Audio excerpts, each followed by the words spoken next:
Thank you for tuning in. This is Robin Martinelli. I own and operate Martinelli Investigations. We first want to thank always Tom Sheldon, the Northeast Georgia executive producer of Business Radio X. So I'm so excited that y'all could join into my podcast. I have told everybody about my podcast, and I just love radio. Today's show is about baby Waylan and his hero daddy, Weslan. The heart-stopping moments of a parental kidnapping and how I made a promise to find baby Waylan.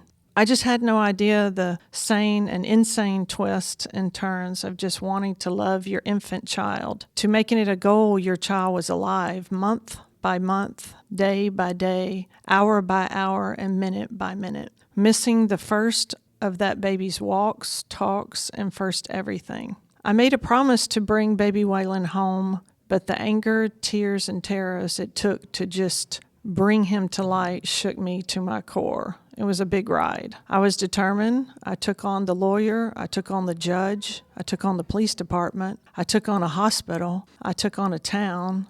And I even took on a bio mom. But I was not going to let my client, Weslan, down at all.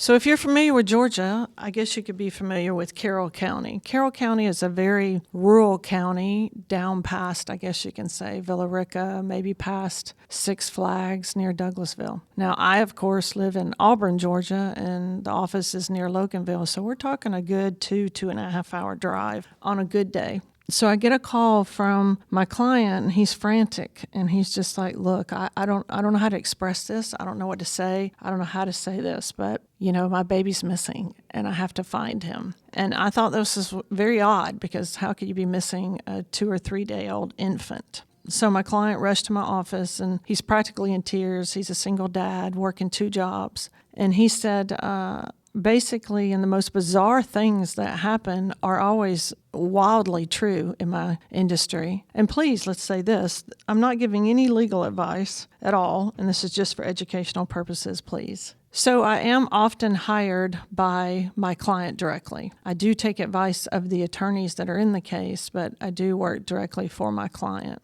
So knowing this was in Carroll County and I was going to have to take some hikes and staying at a hotel over there in Carroll County and my staff back and forth looking for this child, I sat my client down. I'm like, how could this biological mother, I said, did you marry her? And he said, no. He says she has some issues and she just took off with the child. I said, just up and left one day? He said, yeah, I came home and she just wasn't there and the child wasn't there. So he filed for full custody, and he did get full custody, but we couldn't find the child to bring the child home. And it was very disheartening, although there's lots of law enforcement in my family. And this is a very rural town, and we pulled lots of police reports, open records requests. I talked to lots of sheriffs, lots of cops out there. We did everything we could. The biological mother of this child, and mind you, this was just 1.5 years ago. The biological mother of this child was a heavy, heavy smoker. And she was supposedly pregnant. Now, please keep that in mind, that people around town had been telling us she had been pregnant while we were looking for the baby. And to our knowledge, she didn't have any other children, didn't have a job, didn't have a driver's license. To our knowledge, didn't have anything. Didn't know where she was living, out of a shelter, or what was going on. The police were only involved in trying to find this child. So we searched to social media. Social media didn't tell us anything. So then there was a court date, and when nothing else fails at all, and you're a private investigator, and you have these lives in your hand, and you're trying really, really hard. And a little side note, I don't think everybody knows out there in radio world, August 19, 2019, I was amputated, so I don't have my left leg. So traveling now all the time is difficult, but I do it, and it's fine. It just raises a little bit more flags. It takes a little bit longer, but in doing that and not having my left leg, traveling takes a minute. So I told my client, I'm going to come down the night before court. He's like, no, you don't need to do that. You don't need to do that. I said, Weslan, this case has not been going like it's supposed to. And I've got a feeling that I need to be there. I don't know why I need to be there, but I need to be there bright and early at 8:30 in the morning. And if you know me, I don't do mornings well.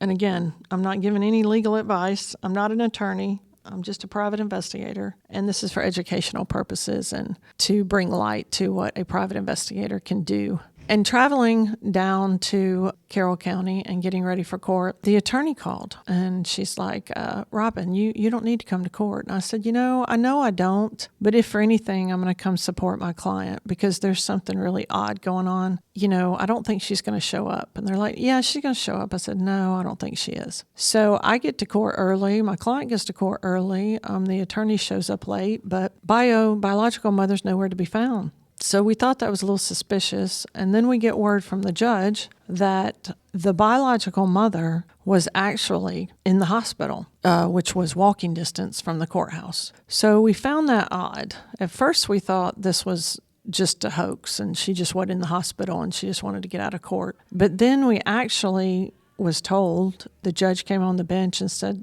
look, this mother is actually in the hospital. She actually gave birth to a child that passed away right in the hospital. So she was actually in the hospital. So we knew that if she was in the hospital, that we could possibly find Waylan. So at that moment, it's very rare that I do this, but the judge was looking at an audience and it's like, well, who has information on this case and this child? And of course, the attorney looked at me and I jumped up real quick and I said, Your Honor, I don't think you know this, but when you gave us custody a year and a half ago, we were not able to obtain the child then and the child's been missing. And the judge was just a superstar. She said, I cannot believe this. Says, okay, Ms. Martinelli, I'm going to put you on an order and I want the sheriff's office, I want the police department, I want everybody to go over there now. I want everybody to go in the hospital. I want the client to be standing by and I want that mother to tell us exactly where baby Waylan is. So take in mind, we had protocol to go through the hospital. So when we got to the hospital, obviously the hospital didn't want to cooperate and we had an order though. So we were sat down and we were begging to the doctors to go into her and explain to her that we're sorry that she had a child to pass away, but that we were looking for her other child that we had not seen. After about an hour and a half, and about some coaxings and some talking, she gave up the address where baby Waylan had been staying practically probably the whole entire time, which was with her family. And so we drove about an hour, and if I could describe how emotional it was to drive up and physically see this child that had not seen his father, and take in mind he was very young when he didn't see his father, and to see my client like kind of leap over all of us to take him in his arms, and they looked just alike, and for him to actually be able to take him and put him in his car. To our shock, the baby had to go to the hospital and be treated for a lot of things. But this case and other cases have really taught me a lot to not give up, because I was going to give up. That was the court date I was going to give up, because there was we didn't even know if this child was alive. That was the scariest thing, is we tried to convince to the judge that we had no idea.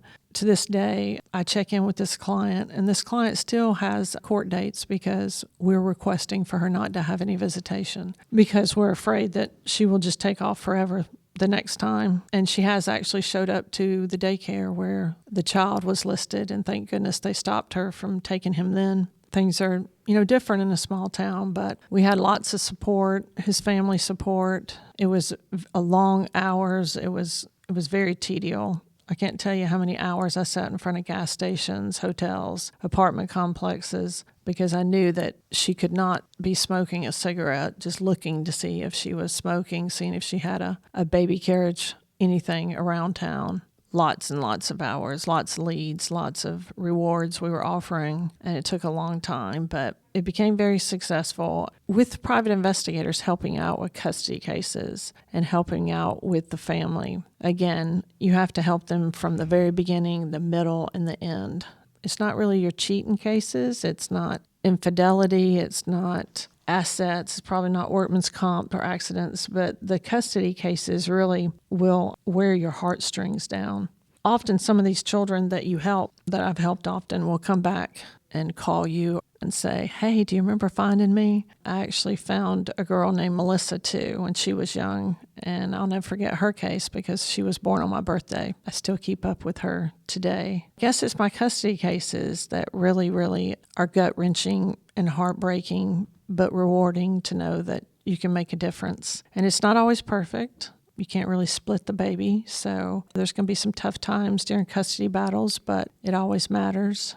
So talking about baby Waylan and my client, a lot of people think that in the state of Georgia and probably the rural states, the deep South, that a male or a guardian or a husband or opposite sex wouldn't even be able to get custody or think about getting custody of a child. And that's no longer true.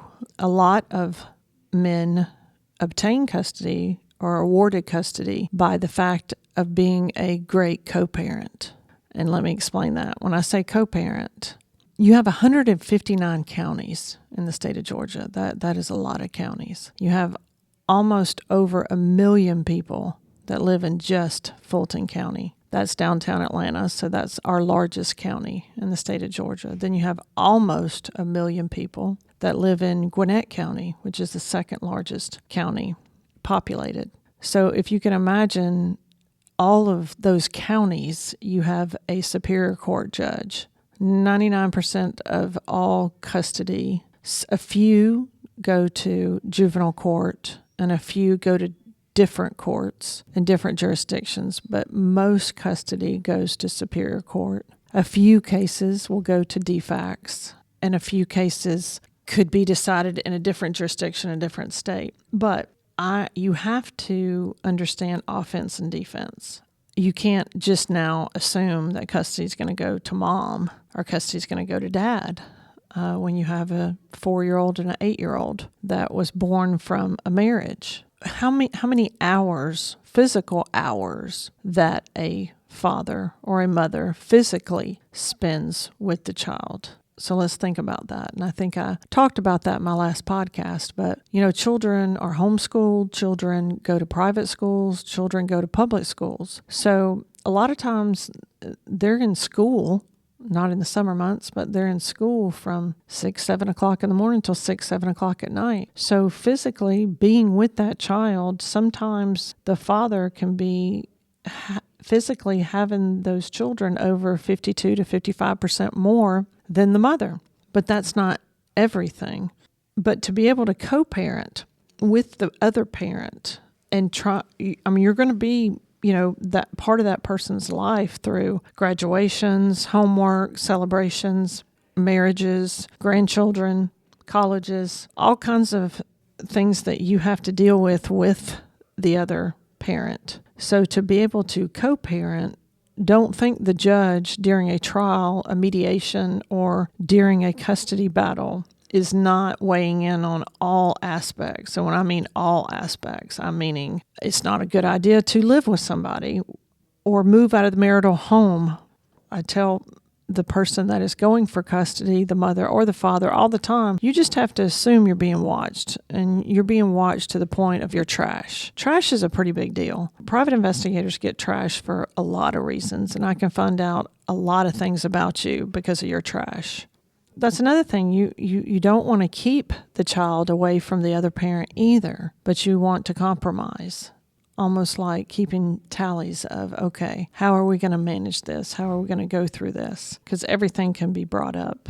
You also want to be compassionate and understand the 4 big aspects of custody. That would be religion, education, medical, and extracurricular activities. Now, with baby Waylan, how could he do extracurricular activities? Because it's just an infant. So that's when you go to like swimming and the Y and, outings and stuff with the child until they're older to do things like camping and sports and other extracurricular activities, drama, clubs at school, and participate in school. And school matters too, and education matters.